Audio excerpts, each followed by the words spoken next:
Thank you so much. I hope the first day has been a great one. I'm really interested to hear about your experiences, what you've come away with.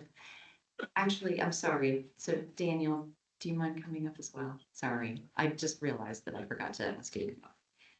Um, I know I have just been blown away, so I'll leave it at that.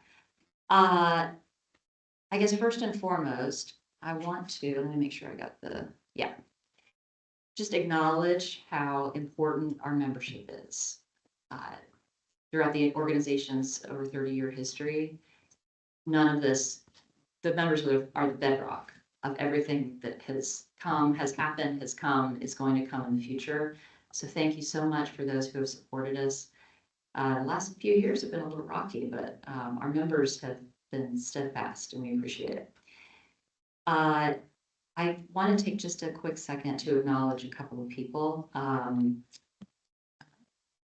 So we talked about our amazing hosts. We talked about Melissa and Olivia. I wish I could just stand here and go on and on and on, but you're awesome. Thank you, thank you, thank you. They had an entire committee working beside them, and I just want to call out a few folks. Anna Schmiel, I'm pronouncing that correctly. I hope read those, yes. Emily Freeman from the Bill Rees Board. I don't know if Emily's here. Emily Noyes, who may not be. Hi, Emily. Jessica Anderson. Margot Ashmore. Thank you. Natalie Hennigan. Oh, she's still here. She's been a trooper. Paula Serbier. I don't know how it's in here. I don't know if she is. Yes, exactly. And Stephanie Phillips, who also just is a Bill Rees board member who just had a baby. So we have a lot of Bill Rees babies, yes. And having said that, I wouldn't feel right. I don't think she's here, which kind of sucks because I would love for her to, feel everybody's love for her. But I do want to just point out how amazing Paula Servier is. I mean, for those of you who have worked with her, that she's supported you, helped you in some way, she is a force of nature. And this whole event, there's no way we could do this without Paula. So. Yeah.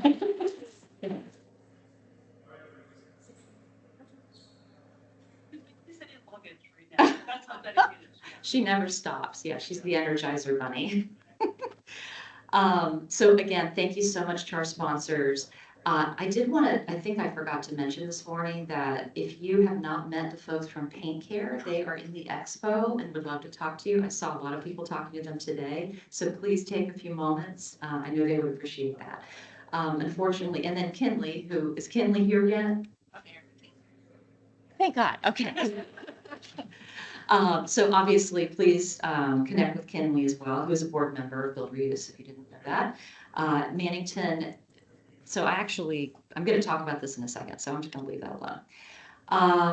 I want to take a moment to talk about something that we haven't discussed a whole lot.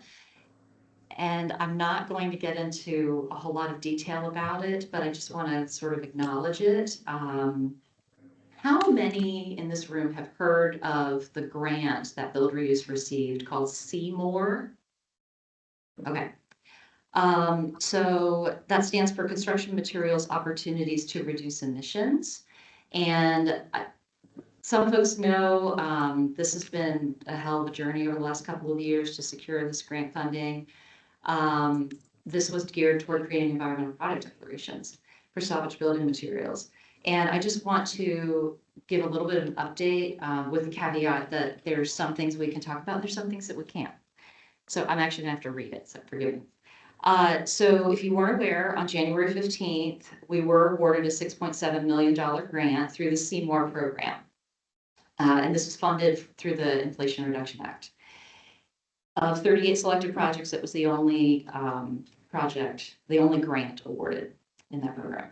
Our grant was terminated on April 30th, and the unobligated funds for the Seymour program, meaning the other 37 projects, that funding was rescinded by the federal government on July 4th.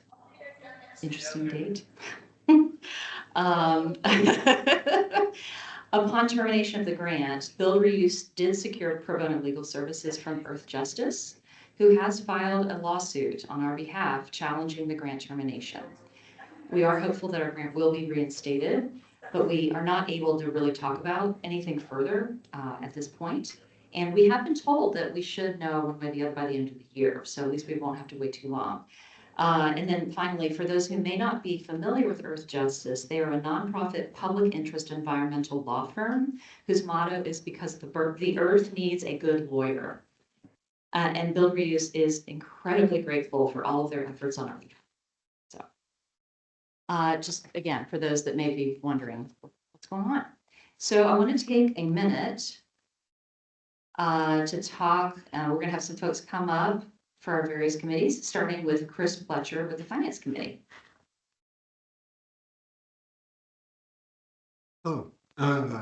Yeah, so here's our numbers for the past year and a half.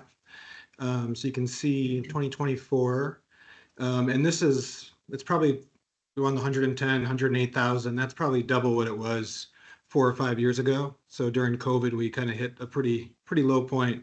We can been steadily increasing since then. And that kind of 110, 108,000 dollars. The revenue is kind of a mix of conference revenue from the conference in Savannah, fundraising, and membership fees. And then the expenses are kind of the conference expenses and then just various administrative costs. In 2025, so this is the first half of 2025 through June, you can see that's quite an increase both on the income and the expenses. And that increase is primarily due to the Seymour grant that Shannon mentioned, that we were able to do some work on the grant before it was, before April. And then and also that shows quite a bit more net income. So that's about 47,000 so far this year. And part of that is just with looking through June, we have a lot of conference revenue because a lot of people have registered and we've seen that revenue, but we haven't had a lot of the conference expenses. So as we finish the conference, that sort of profit will lessen a bit and get a little more even. And then looking at the rest of the year, kind of we're modeling some different scenarios depending on what happens with the grant, with the Seymour grant. So looking at what happens if that's never reinstated, and then what happens if that's reinstated. And then you can kind of see where the cash is on hand as of this morning, $115,000. And then as far as membership, we kind of redid our membership levels earlier this year. I think mostly to kind of be more in line with our kind of fundraising and kind of then sponsorship goals. So these are kind of the new levels if you've either become a member in the last few months or renewed. And so right now we're at 122 memberships in this mix of individual, students, and business nonprofit memberships. And so far in 2025, we've had 42 new memberships that have joined the organization. And we've had 40 people renew their memberships, and that's all great. But also since the last conference, so that's 16 months, we've had 51 memberships expire without being renewed. And I think that's primarily people just don't notice that it expires. So I think I've definitely seen some people here that probably would assume they're still members or still up on their dues of membership. And so I'll be tracking you down over the next day or two if I see you on the list. But yeah, it'd be good to just check to see if you're a member or not. But also if I'll send an email as well to folks who aren't members who need to renew. But if you are not a member, yes, it would be great for you to join the organization and kind of help us continue to do this work and really see these numbers increase.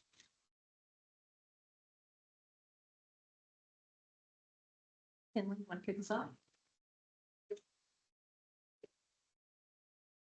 Hello again. So I'm with the Decon Training Standards Work Group Committee. And I'm just going to speak for a minute or two. We have just a few committee members at this point, Paula, Mike, and Nicklin, Melissa, Ali Lloyd, Olivia Cashman, and Anna for the core of the group at this point. Looking to bring on more people. We have meetings on Thursdays once a month from 12 to 1 Pacific time, which is how I look at things because I'm on the West Coast, but you guys can do the math. I was going to talk a little bit about the historic focus of it. The committee's been around for longer than I've been involved with it. But I started like 2 years ago. I got a hold of a few people that were on the board at the time, and I said, look, we're doing this deconstruction training. We'd really like to get the people doing the training certified. Like, how do we get them certified?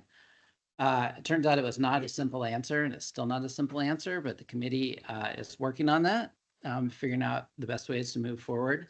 But we do have a couple of things that are forming a really good foundation for us. One of them is the deconstruction training curriculum, which was developed years ago. Portland updated it. That was the last time it's been updated. So it is in need of an overhaul, of some revisions, but it is a great foundation. And then we also have a very cool website that's a registry of deconstruction trainers.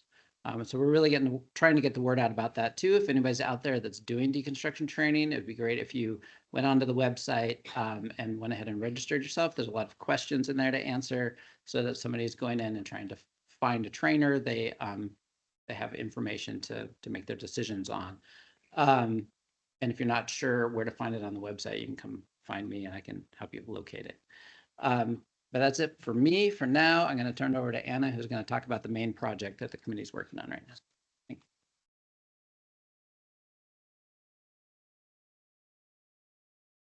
you. Short. Okay. Hi, everyone. I'm Anna. So I work at Rethos, which is actually upstairs on the 5th floor. And so we received, and I'm sure some of you know about this, MPCA had a really large statewide sustainable building and materials management grant. There were 8 awardees, and Rethos was one of the awardees. And so we are currently working on 2 things for that. You know, the main thing is updating that introduction to deconstruction textbook. And so both updating it, you know, for out-of-date information, and then also adding additional modules that are more policy-based and entrepreneurship-based. And digitizing it as well. So it will be an online curriculum that is available fall 2026 to winter 2027, kind of staggering out the publication dates and times for that. And really the goal is to have kind of as agreed upon as we can, set standard for deconstruction around the country and obviously the states, since it is MPCA funded. And so the deconstruction standards, training standards work group is working to update that. And so this is where, you know, we're going to talk more about this tomorrow at our meeting. But this is where we're looking for expertise. So during the updating process, we are going to be looking for subject matter experts for those 10 original core curriculum modules to provide feedback both on, you know, the current iteration of the textbook, what is currently missing, and then once, you know, modules are created online, a second round of editing as well. So that's part 1. And part 2 is people that would be interested in us visiting and being able to take videos of you actually doing the hands-on deconstruction techniques that you are an expert in. So more to come on that. So if you are interested in either of those things, you can reach out to me. Or even better, join us tomorrow at 8 a.m. at the Chief Justice Room to learn more about that. So really excited to be a part of this program. Okay, thank you. Great. All right, really quickly, Chris was talking a minute ago about changes in the membership levels. We also launched a new annual sponsorship program. And for those who may not be aware, the organization has not had a lot of very large-scale corporate sponsors. But I mentioned Mannington Commercial earlier. 2 years in a row, they've sponsored $50,000. So you saw the budget numbers that Chris just shared. That's a really big deal. And we are excited about the prospects that we've been talking to with some other large corporate sponsors. And then part of the purpose of us sharing some of this information about the different committees is that if you're ever interested in getting a little more deeply involved, maybe you have conversations with folks who are volunteers or on the board, and you think it might be fun to spend a little more time hanging out with those people and working together, we really do want people to join some of these committees. So the Fund Development Committee that I currently lead, we meet once a month, and our next meeting is at the end of August, on August 27th. So if you're ever interested, we're going to have each person talk about that, when the next opportunity is, and we'll be putting stuff about that in our newsletter and on social. Okay, Melissa and Chris, you're up next, membership and programming. Just kidding, it's just me. Okay. And my notes are not available, so I'm gonna have to wing it a little bit. Membership and programming, Chris talked about how we've been growing our membership, and one of the things that we wanted to really do for that is not just have a once a year conference. This is for activities in between to really engage both members and attendees alike, actual dues paying members or membership fee paying folks. So there's two things that we've done. We've been increasing our actual webinars where we actually have all of us contribute towards webinars. And we kicked off with some Minnesota specific ones because I was really eager and excited once I joined this committee to do that. My co-conspirator Josh Hoff is now helping me with that. So I don't know that we had a frequency before I joined the committee, but now our goal is every other month. And thanks to the fact that the folks that were not selected to speak, as you know, the agenda is pretty full at this year's conference, we're inviting some of those folks to also present in future webinars. So this is a way that we're trying to give back, give spotlight and opportunity for others to see the great work that is being done and not just at a conference setting. Another thing that kicked off, and I never can remember what this acronym stands for, but we started BRAGs. Build reuse affinity groups, build reuse affinity groups. Okay, what this is actually member only specific. People can join once if they're not a member, but these opportunities are small group gatherings to help sort of troubleshoot and solve a single problem. So Chris has been leading those. We now have more board members and others that are starting to lead these. And they're once a month or every 2 months, Josh? Once a month. Okay. Some of these decisions have been kind of made in the last couple of weeks. So we're kind of transitioning to different people taking on different roles, which is extremely helpful. Little bits of help really helps out in the big perspective. So we'll have a calendar of events. Josh was really kind to finalize the next kind of 4 or 5 different events that are going on. And so we'll have that on our calendar. We have a calendar just for those that are members. So we'll have it there too. We'll advertise via Facebook and LinkedIn as well. So stay tuned for conference attendees speaking at future webinars and folks that have reused retail spaces, folks that are working on deconstruction, starting to host these breaks. Build Reuse Affinity Group. As mentioned in one session before, we are giving folks that are not yet a member 20% off for memberships for conference attendees. So use the code St. Paul, looks like S and P for St. Paul is capitalized. Saint is full word. So go ahead and go to our membership section of our website and go to St. Paul. For the webinars, we do record those and all of them are saved on our YouTube channel. So anything that we've recorded in the last year and change for the webinars specifically, the breaks are not on YouTube, but the webinars are. So you can go back and take a look at past webinars. Go to YouTube, type in Build Reuse, you'll find us. If you have ideas for either a Build Reuse affinity group or for a webinar opportunity, feel free to reach out to myself or Josh, and we will gladly connect with you at a later date. Okay, I think that's all I have. And Melissa, one question. I had a note about September 4th being the next meeting date. Is that right? Or is that for membership and programming? For the folks that want to get involved. Okay. Anyway, I don't know if that's accurate, but we will put it on the calendar. Olivia, communications. Sorry, I don't have much on there. Okay. Hi, everyone. I'm Olivia. I am representing the Communications Committee. The Communication Committee also includes Melissa Wenzel, Paula, and then some folks who are not here, Yarden Harari, and then also Stephanie Phillips. We've also been joined by Zach Scher, who is doing photography and videography throughout the conference. So wanted to let folks know that that's what he's up to. If you see someone with the big camera, he may be asking some members to do a quick interview about their experiences with Build Reuse. So really appreciate everyone's willingness to participate if you're asked to do so.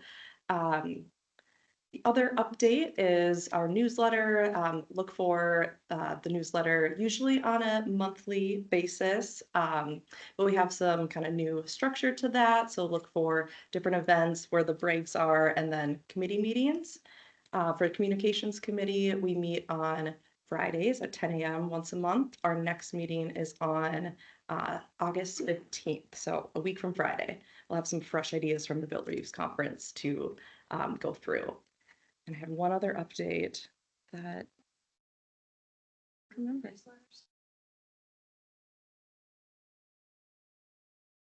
Okay. People wanted to use that.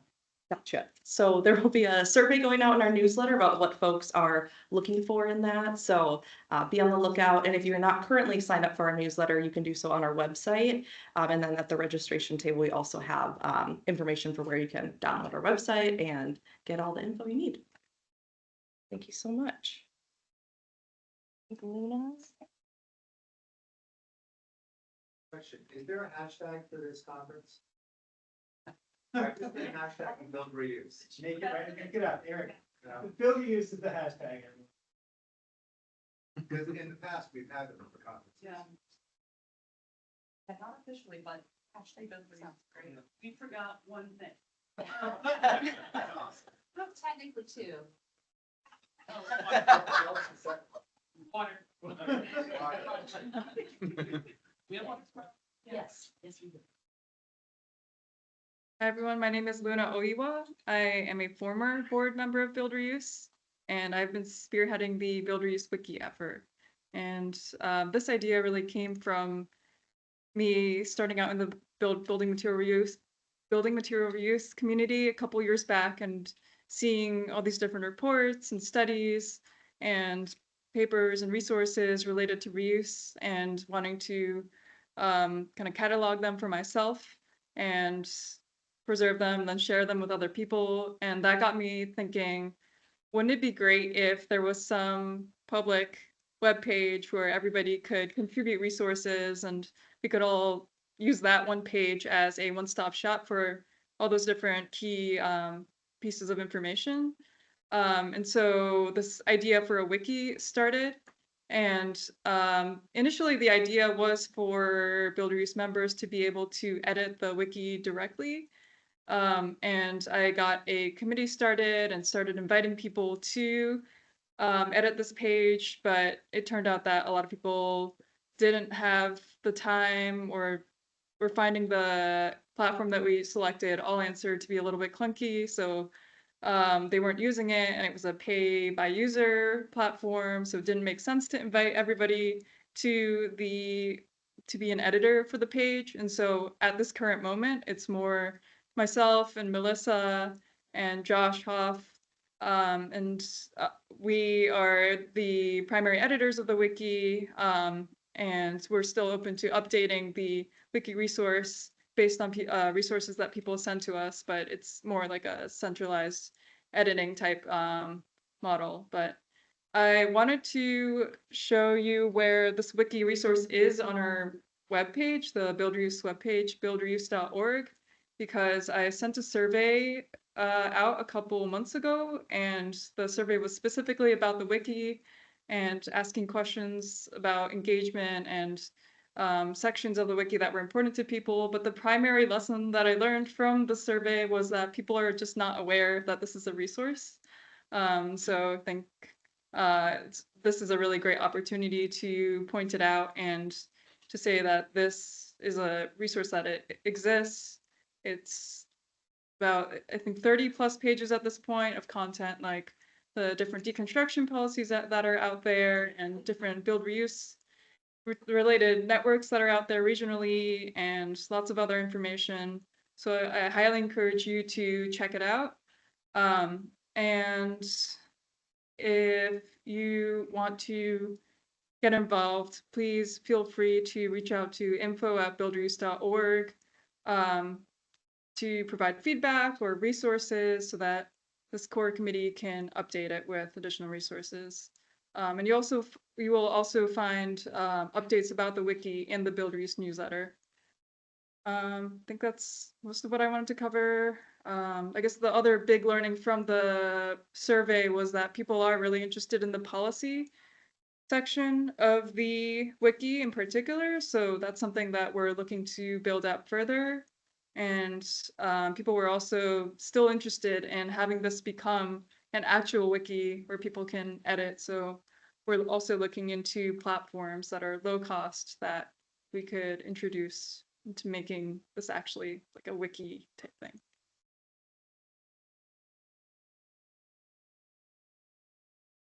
All right, so that is our committee reports. Thanks for hanging in there. So next we have a really exciting announcement, and I would actually like to know who in this room is familiar with the initiative All for Reuse. It's pretty good. Okay, there's a handful of people who are not aware, so put on your seatbelts because you're about to find out. So we have an exciting announcement to share. I think some people have some awareness of this. It's been kind of in the works for a little bit. And I am going to have to read some of this because there's a few things that we want to be able to say. I'm going to get it right. So Build Reuse is very excited to share that we're exploring a formal partnership with All for Reuse. And I'm not going to steal their thunder. They're going to talk about their organization more. But if you are not familiar, All for Reuse is an initiative to develop a network of building professionals committed to the reuse of commercial building materials. Commercial reuse presents a unique set of challenges, and Build Reuse does not currently provide adequate services to support commercial reuse projects. Both Build Reuse and All for Reuse recognize the need to build demand for reclaimed commercial building materials, establish a network of enterprises that can effectively supply the commercial market, foster collaboration across regions to develop the tools and technical resources needed to scale commercial reuse, and advocate for changes in regulations and incentives to grow the reuse of building materials. And you're telling me to advance the slide, aren't you? Oh, I thought somebody was telling me that. I'm sorry. Never mind. No, I thought somebody was saying to do that. We very much, let me make sure I finish that. So advocating for changes in regulations and incentives to grow the reuse of building materials in commercial construction. We very much want feedback from Build Reuse members on the implementation of this partnership. And in the coming months, we'll be exploring what partnership structure can best support the growth of the commercial building material marketplace, how the partnership can help provide services that our members will benefit from, and what is the best way to concentrate the resources of our respective organizations and help both organizations enact their missions more effectively. Our goal is to leverage the collective strengths, connections, and expertise of both organizations to normalize and scale building material reuse throughout the country. If you want to be a part of this conversation, please email Build Reuse at info@buildreuse.org. And we will be reaching out to schedule a virtual group discussion after the conference.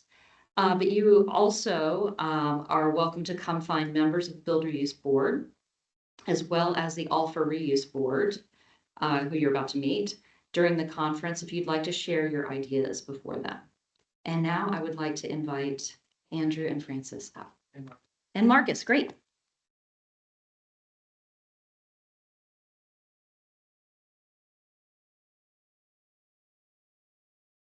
Hey everyone, excited to be here and excited to have you here. So I'm Andrew Ellsworth with Doors Unhinged, Francis Yang with Air Up in San Francisco, and Marcus Hopper with Gensler in San Francisco.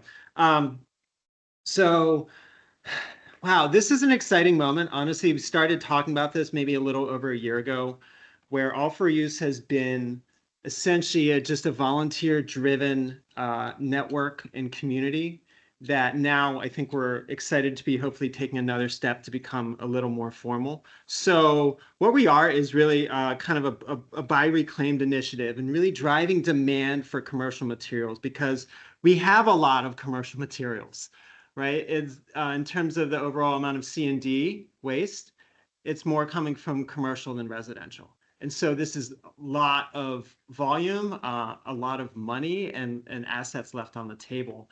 And so we're really trying to figure out how we connect with big property holders to be able to make those commitments that allow the infrastructure and the ecosystem to develop behind it. So these big property holders are, we think, the key to really getting there. Colleges and universities, corporations and government agencies, which all have different, I think, needs for this and benefits they would get out of it. This is our committee. So about half of us are here. And I do want to give a very, very special shout out to Yarden Harari, who is not here. She has another reuse baby that I believe is due tomorrow. Any word? I don't have word. No, we haven't heard. So she couldn't make it, but she is a Build Reuse board member and a key member and founding member of the All for Use organization initiative. And so she has been instrumental in bringing these two together, and we're so thankful and sorry that she couldn't be here. So kind of this is our group, and we're looking forward to kind of adding to the movement. So we're trying to gather these building professionals, and this is a great place to, I think, have this conversation and how we kind of drive that demand. We've been able to accomplish a few things and turn this over to Francis a little bit to talk more about that, and Marcus as well. Thanks. Yeah, just wanted to say I'm like so thrilled to be here. I think I've been admiring Build Reuse for like my whole career. It's actually 20 years. Just yeah, I've been a fan. But you know, being working in for a company that doesn't really do residential, it has been a bit of a struggle to really you know, be part of the network, and now this is almost like an opportunity to go, wow, there's something like I might be able to contribute if we have a sort of partnership. Just like there's so much to learn from you guys, and we don't want to reinvent things, you know, like we just really want to have a place where people can have, you know, bring their kind of more commercial focus, and that's the sector they work in, and then as well as residential, and not have a separation. That's the idea. But so just to give you an idea of some of the stuff that we've done, as Andrew said, we're just like a kind of a random group of volunteers who are just really enthusiastic about reuse, and not actually an organization. And that was another thing that, you know, you guys being an actual organization could really help. So these are just some things we've done to date, and just as a flavor, you know, with the 3 focus areas that Shannon talked about, the network and connections, tools and resources, and advocacy. Network connections, like hosting workshops, creating what we call an owners alliance. We've done this so far in the Bay Area, hope to do that other places, other events, and then some of these other things, which I think are better shown this way. Yeah, so the owners alliance, like again, Andrew had said, trying to really accelerate or activate the demand side, and having realizing that is a huge part of closing the loop. Giving them resources. There's this action plan that they need to work through and use.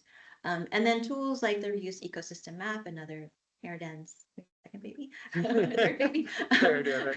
And oops, oh sorry. And then this is oops, wrong way. I'm sorry. And then this is Marcus's, yeah.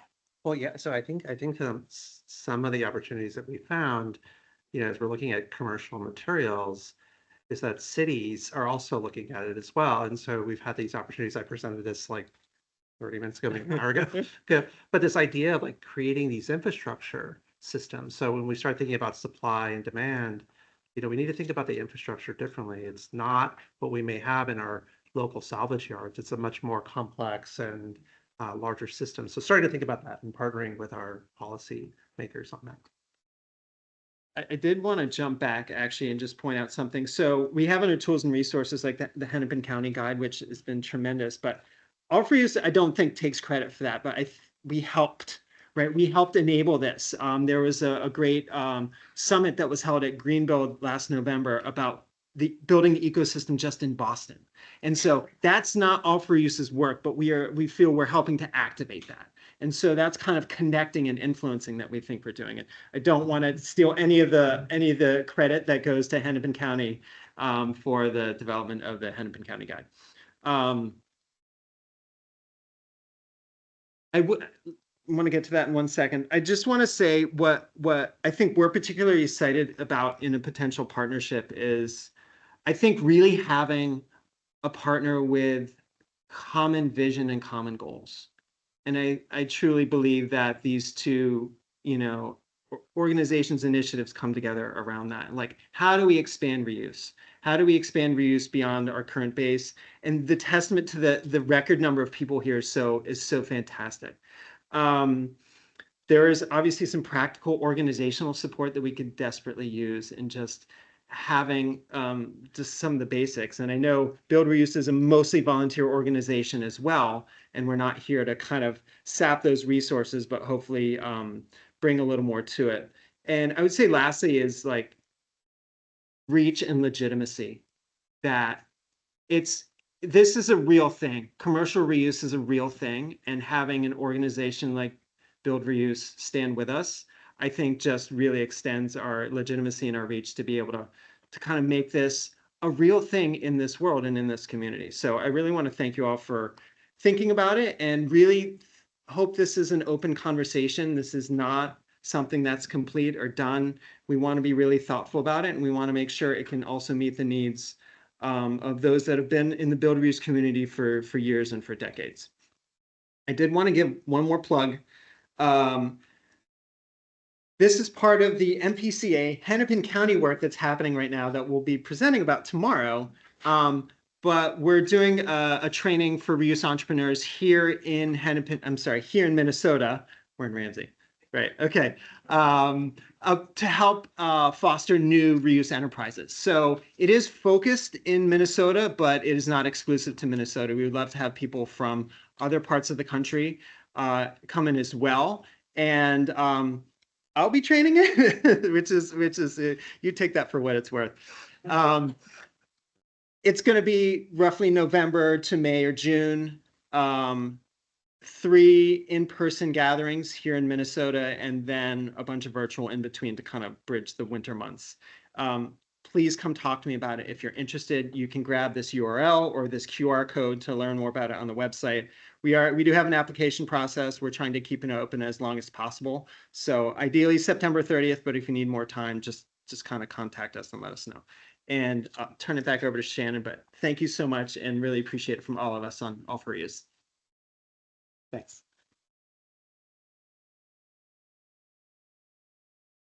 Fantastic. Thank you so much. We have a couple things left, and then we will wrap it up for the day. But I did want to just mention, I think I said earlier that I wish that we had the next conference completely planned out. We're close, but not quite there yet. So there isn't still an opportunity to express interest. And if you would like to talk about that more, please email Paula Serbier, our superstar, at paula@buildreuse.org. And we are potentially going to try something, which I'm not sure. And Brad, I forgot to tell you this. Things have changed. We've had back and forth on the Harvard project. So apparently, Melissa, you deserve some credit for setting up something for Nikki. Is that correct? No? It's fine either way. I think Nikki's on. Great. Okay. So you want to, why don't you do an intro? Yeah. Yeah, so hi everyone. So Build Reuse has had 2 Boston area architecture students interning with us this summer. We have Nikki Rhodes from the Harvard Graduate School of Design and Vincent Jackow from MIT. They've been working with many of you all and really getting their hands dirty over the last couple of months, working on some deconstruction projects, and then working out the process for bringing those deconstructed materials into a new build.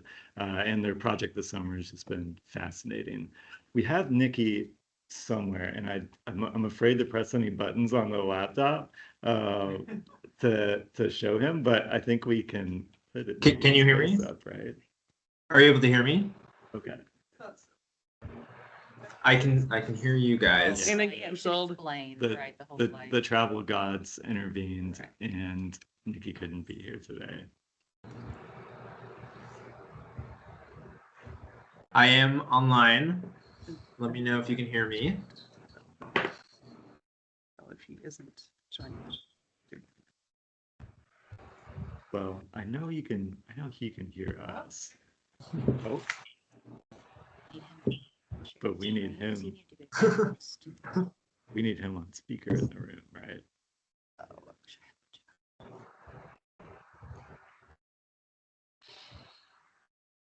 Testing. Testing. Working on it. Working on it.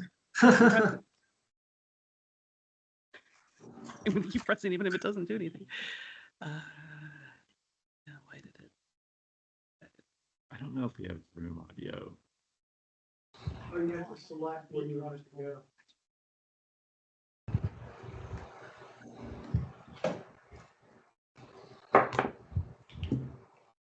Could you call him? We could, Yeah. or if very good. Yeah. One time. Go to your device's audio settings and select Intel audio. Yes. I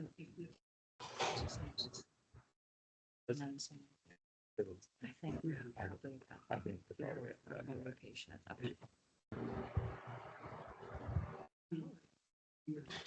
are you trying to do?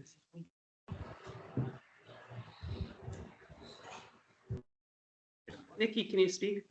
Yes. Hi. Testing. I'm here. I can hear you.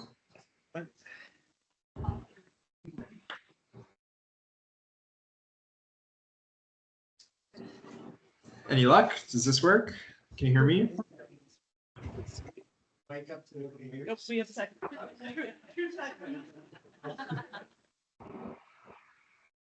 Testing.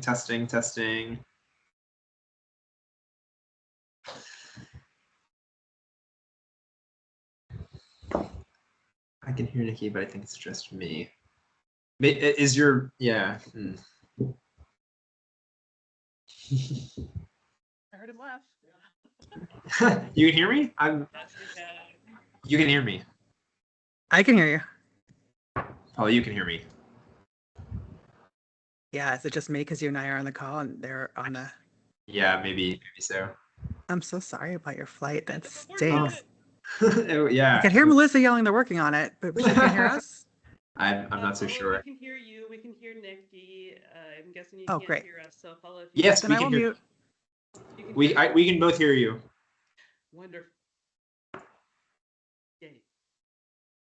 Okay, Nikki, you can share your screen and take it away. Okay, this works for everybody. Perfect. Okay, great. Well, I will share my screen. Let's see. Okay, are you able to see my screen? I'll take that as a yes, although I can't hear any confirmation. Okay, great. All right, so yes, sorry I'm not able to be present in person. I'm quite disappointed. I had some major travel snafus, but I appreciate the flexibility. And it's wonderful to be able to beam in over the interwebs and be here in spirit. So my name is Nikki Rhodes. I am entering my last year in the Master of Architecture program at the Harvard Graduate School of Design. And this summer, as Daniel mentioned, I've had the absolute pleasure of interning with Build Reuse as a community service fellow funded by the Carl and Lily Forsheimer Foundation through the Graduate School of Design and under the supervision of Daniel and Melissa. It's been a truly quite unique and expansive and exhilarating whirlwind of a summer. And I am just delighted to share a little recap in the form of a kind of digital scrapbook. I'll try and keep it to 10 minutes or so, because I know you guys have a happy hour to get to. So by way of introduction, In 2023, I started a design build research collaborative with several friends at Harvard and MIT called COBE, the Collective Organic Building Initiative. Founded in residency at the MIT DesignX Incubator, the collective is focused on developing nature-based, climate-positive building practices rooted in local resources, community collaboration, and a careful synthesis of low-tech and high-tech systems. Initial projects studied scaling plant-based materials, exploring structural and thermal interventions in a 150-year-old barn, and methods for upcycling abundant waste wool, a project that just debuted at the Venice Architecture Biennale. Through these initial projects, we have together sought to develop a method of praxis, applied research, designing, and building, each with fuzzy boundaries and influencing the other through continuous feedback loops. Design. Late this past spring, our collective started working on a new project, collaborating with a circular sanitation consultant to design and build a small combined greenhouse and compost toilet outhouse in northern Vermont as a prototype for a new composting system. We became obsessed with the possibilities for thermal and caloric exchange within the proposed hybrid programs. Human waste converts to nutrient-rich fertilizer for the plants, which in turn converts to food. Rainwater could be harvested for both washing and irrigation. Solar energy stored in thermal mass could both keep the greenhouse at a consistent temperature and provide optimal conditions for the anaerobic decomposition in the composting tank. Project site is home to a thriving permaculture garden.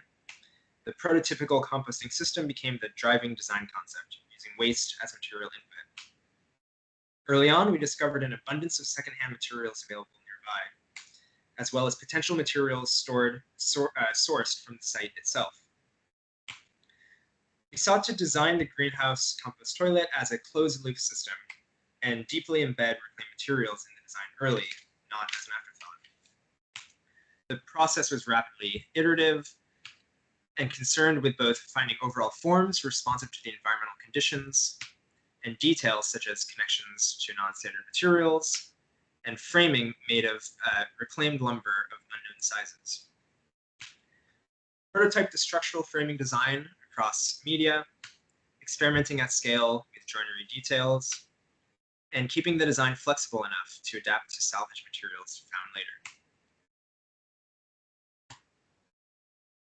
Research. Through this initial design process, various questions began emerging, like what technologies exist to facilitate the transfer of materials, how can we find and source new material at the right time and proximate to the site, and how can we determine locally available material stock fit to be reused, and what kinds of processes and workflows are necessary to integrate such systems. Finally, how are material reuse practices different in Vermont than in other parts of the country? And also, we asked, how can this project serve as a tool for us to understand current limitations and possible leverage points within Vermont's reuse industry to make material reuse easy for us and eventually for others? So to help answer these questions, I reached out to Build Reuse with the desire to craft an immersive, deep dive study of material recovery within Vermont. And thus, this very unique internship came to be, very much driven by independent research and deeply bolstered by Daniel and Melissa's vast knowledge base and community network. To understand a cross-section of the deconstruction industry, my project collaborator Vincent and I worked with Daniel and Melissa to coordinate a week-long journey from our homes in Boston up to the project site in northern Vermont, with stops along the way to explore hands-on the various stages of material deconstruction. Of course, we went by bicycle and began to understand deconstruction in Vermont as a continual, largely informal practice. Our first stop was with Marcus Jones, who's at the conference, director of Reclaimed Materials Research Management. We visited his material storage depot and discussed at length the nuances of deconstruction coordination and types of financial models, subsidies, and incentives that different organizations are using. Vincent and I thoroughly enjoyed camping among the reclaimed material storage and earth wall prototypes. Marcus took us to visit a nearby active deconstruction site in Brattleboro, led by Eric Kruger of Deconstruction Works, also at the conference. Here we experienced for the first time a professional deconstruction project, and were impressed by the care and craftsmanship so clearly visible in the dismantling of the house. Eric took us on a tour of the project, and we talked about his workflow and tools for coordinating deconstructions. as well as inventorying and distributing materials. And outside, materials were neatly organized and ready for transfer. Our next stop with Marcus was at Smoky House Center, a living laboratory for ecologically sound farming and sustainable living practices. Here we followed along as Marcus performed a reuse evaluation. We closely studied Smoky House's vast building stock, largely consisting of old farmhouses in various states of repair, to understand which buildings could be restored, which were good fits for deconstruction, the various factors impacting reuse viability, and exploring creative opportunities for material transfer, both within Smoky House's campus and with the greater community. Next, we biked further north to meet with Tom Shea, the other owner of Deconstruction Works, and were fascinated by the deep differences between Tom and Eric's distinct business models and methods of cataloging and distributing salvage materials. Rather than selling directly from the site, Tom maintains a material warehouse and regularly opens his doors to community members to peruse his stock. Finally, we made it to the project site. We had the good fortune of running into a next door neighbor, a hobbyist sawyer who operates a sawmill, which he taught us how to use, and agreed to host us for the summer in exchange for some architectural design work. Now on site, we began synthesizing our learnings from the bike trip into a wireframe, a quick and dirty tool we could use internally to help us coordinate the process. We built a functioning prototype app on top of Google Sheets, seeking to integrate this tool into systems that were already widely used and with the possibility for eventual open sourcing. We asked what kind of data would be necessary to collect from deconstruction sites and what this process could look like. We also were eager to explore other ways a standardized inventory tool could bring value. Could it provide the future homeowner with a narrative of their house's material history? And of course, we used ourselves as guinea pigs to test our prototype. We headed back down to Eric's deconstruction site, this time with a truck instead of bicycles. We came at just the right moment as the job was wrapping up and a lot of lumber had to leave the site. We had discretized the bundled structural frames into their total component lengths to provide us with a near approximation of what we needed to source. We loaded up our truck and tried to use our app prototype to coordinate the process. However, it proved way overcomplicated, and we ended up resorting to the tried and tested inventory method. Based on this field testing, we explored further wireframe iterations to the tool, focusing on creating an easier and more cohesive user experience. We also revised our indexing method by cataloging materials with like dimensions into families rather than indexing each material individually. We transferred the material to the site, organizing the lumber according to their dimensional families, a process with considerable human energy input, until our library was neatly organized. Our database of these material families output a tagging system that allowed us to label and track our available stock. We produced a script that could take this database and translate it into geometry within our 3D modeling tool, which we used to match available pieces within the bundled frames. This according to a series of structural rules that we determined to govern patterns such as minimum overlap distance within the bundles.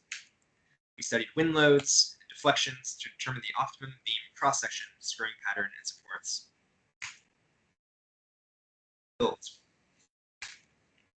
Excavation went quickly for such a small footprint and happened with only a few minor snafus. The site was prepped. We laid out the foundation posts and installed them. The local master stonemason built a dry stacked stone wall around the perimeter of the structure. We studied connection details throughout the bundled lumber system and iteratively explored various strategies like notching. To test our ideas, we built full-scale mock-ups.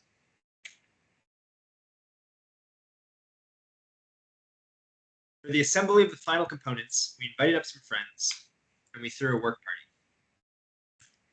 The house this lumber came from had portions built both before and after the 1960s, when the true dimensions of nominal sizing changed. We had to take this into consideration during our matching process. With our system, we felt most comfortable gluing and screwing our beams, but are deeply interested in exploring, in the future, bundling strategies without glue. We fell in love with lumber grade stamps, and were honored to add to the visual traces of the lumber's memory. With the components fully prefabricated offsite, we test fit the frames to confirm each bay worked.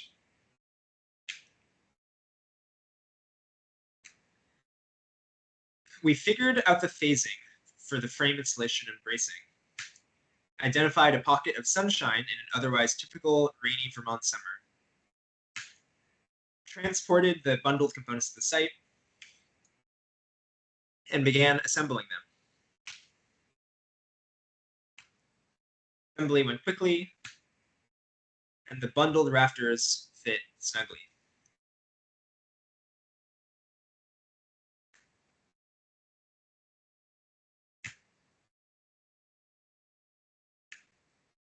Once all the frames were up, we had a traditional timber framing topping out ceremony to celebrate our efforts. And this photo from last week is how we left Vermont, with the frames installed and almost ready to receive the reclaimed polycarbonate roof from Craigslist, reclaimed doors from the nearby resource center, and freshly milled hemlock siding from our Sawyer host down the street. Each beam in the structure tells a story, however partial or incomplete, of its provenance, and we hope that, even bundled up, the components might have the opportunity to live additional lives beyond what we can project, to make legible the building's collage of material history. It was an intense summer, to say the least, but we were so deeply grateful for the guidance that Daniel and Melissa and the Build Reuse Extended Network brought. We learned so much about how to wisely design for and work with reclaimed materials, insight that we will certainly continue to interrogate, expand, and integrate into our practices. Yeah, so again, I'm sorry I'm not able to be there in person. I'm sure it's a wonderful, wonderful event. And yeah, thank you. Please do reach out. I would love to connect with you however we can. And yeah, enjoy the happy hour and the rest of the conference.